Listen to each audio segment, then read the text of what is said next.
અમદાવાદના ફતેવાડીમાં ધડાધડ 2 round firing કરી અને લોકોમાં ભયનો માહોલ ઊભો કરનાર 3 આરોપીઓને પકડી પાડવામાં આવ્યા છે।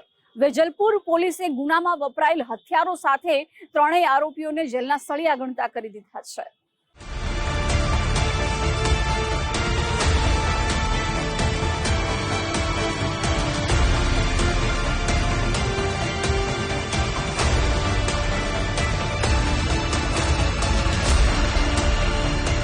અમદાવાદના વેજલપુર પોલીસ સ્ટેશન હેઠળ આવતા ફતેવાડી વિસ્તારમાં ગત 13 ફેબ્રુઆરીની મધરાત્રે ફાયરિંગનો બનાવ બન્યો હતો। 2 રાઉન્ડ ફાયરિંગ કરીને 3 આરોપી ઘટના સ્થળેથી નાસી છૂટ્યા હતા। જો કે પોલીસે ગણતરીના દિવસોમાં જ ફાયરિંગ કરીને ફફડાટ મચાવનારા 3 આરોપી અરબાઝ શેખ, શોએબ કાસમ અને રિઝવાનને પોલીસે 1 અઠવાડિયાની અંદર ઝડપીને જેલના સળિયા પાછળ ધકેલી દીધા। આ ઝડપાયેલા 3 આરોપીઓનો અત્યાર સુધી કોઈ ગુનાહિત ભૂતકાળ ન હોવાનું સામે આવ્યું છે।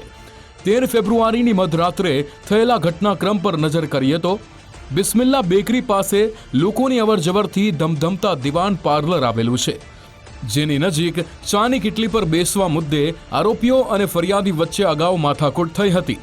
આ એકવાર થયેલી બોલાચાલીનો ખાર રાખીને 3 શખ્સો ફરી ઝઘડો કરવાના ઈરાદે પહોંચ્યા હતા। આ સમયે અરબાઝ શેખ સહિતના 3 શખ્સોએ ફૈઝાન ક્યાં છે, મારે તેને મારી નાખવો છે તેમ કહીને અપશબ્દો બોલવા લાગ્યા। મુદસ્સર પઠાણે રોકતા જ ઉશ્કેરાયેલા 3 શખ્સોએ પહેલા છરી કાઢી પછી 2 રાઉન્ડ ફાયરિંગ કર્યું, જેમાં 1 ગોળી ફરિયાદી મુદસ્સર પઠાણના પગમાં વાગી હતી। જો કે આસપાસમાં રહેલા લોકોનું ટોળું એકઠું થઈ જતા 3 શખ્સો હથિયારો સાથે ફરાર થઈ ગયા। આ ચકચારી કેસમાં વેજલપુર પોલીસે સીસીટીવી અને માનવ બાતમીના આધારે તપાસ હાથ ધરીને એક જ અઠવાડિયામાં મુખ્ય આરોપી અરબાઝ શેખને પકડી પાડ્યો। અરબાઝ શેખના 2 સાથીદાર શોએબ કાસમ અને રિઝવાનની પણ ધરપકડ કરવામાં આવી। આ ગુનામાં વપરાયેલી પિસ્તોલ પણ અરબાઝ શેખ પાસેથી જપ્ત કરવામાં આવી છે।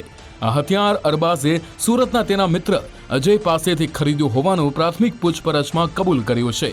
વેજલપુર પોલીસ સ્ટેશનની અંદર એક ગુનો દાખલ થયેલો હતો। એમાં બિસ્મિલ્લા બેકરી છે એની બાજુમાં દીવાન પાર્લર છે, ત્યાં આરોપીઓએ છે એ આવી અને ફાયરિંગ કરેલું હતું, જેમાં ફરિયાદી છે એના પગે ગોળી વાગેલી હતી। આ કામે જે આરોપીમાં જે તે વખતે અરબાઝ અયુબ અબ્દુલ શેખ કરીને છે એની ઓળખ થઈ હતી, બાકીના અજાણ્યા હતા। જેમાં વિજલપુર છે પોતાના ટેકનિકલ સોર્સ બાતમીદારોથી માહિતી મેળવી અને ગઈકાલે 3 આરોપીને પકડ્યા છે। એમાં મોહમ્મદ અરબાઝ સિવાય શોએબ કાસમ છે અને રિઝવાન ઉર્ફે શેજાન કરીને આરોપી છે, એ 3 ધરપકડ કરી છે। આ કામે જે મેઇન આરોપી છે અરબાઝ, એની પાસેથી જે ગુનામાં વપરાયેલું હથિયાર છે એ પણ પોલીસે રિકવર કર્યું છે। અરબાઝ શેખ અગાઉ સુરતમાં અજયની સાથે મજૂરી કામ કરતો હતો। આ થોડાક દિવસોની મિત્રતા દરમિયાન તેણે અજય પાસેથી રોલા પાડવાના ઈરાદે હથિયારની ખરીદી કરી હતી। આ 3 આરોપી અરબાઝ શેખ, શોએબ કાસમ અને રિઝવાન સામે ફાયરિંગ અને હથિયાર રાખવાની ફરિયાદ હેઠળ પોલીસે વધુ તપાસ હાથ ધરી છે। આ ફાયરિંગના ગુના દરમિયાન અરબાઝની સાથે વધુ કોઈ શખ્સોની સંડોવણી હોવાની શક્યતા નથી। જો કે અરબાઝ કોઈ ગુનાહિત ટોળકી સાથે સંકળાયેલો હોવાની શક્યતા પોલીસે વ્યક્ત કરી છે। આજે આરોપી 3 છે એની કોઈ પોલીસ રેકોર્ડ પર ગુનાહિત હિસ્ટ્રી નથી। બીજું આવી જે એ લોકોએ એલિગેશન કર્યું છે એવી કોઈ હકીકત પોલીસના ધ્યાન ઉપર આવી નથી। તેમ છતાં જે એમણે કહ્યું એના પછી પોલીસ સક્રિય છે ને આવી કોઈ પ્રવૃત્તિ હશે તો કાયદેસરની કાર્યવાહી કરવામાં આવશે।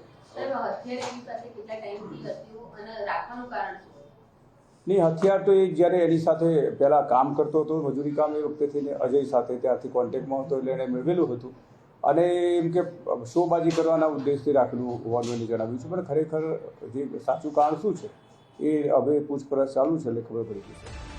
અમદાવાદના ફતેવાડી વિસ્તારમાં ફાયરિંગ બાદ સ્થાનિકોમાં ભયનું વાતાવરણ સર્જાયું હતું।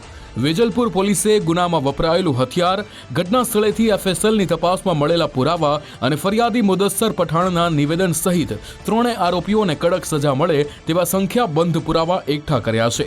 વેજલપુર પોલીસે અરબાઝને હથિયાર આપનારા સુરતના અજય નામના શખ્સની પણ તપાસ હાથ ધરી છે। માનસી પટેલ, ગુજરાત ફર્સ્ટ, અમદાવાદ।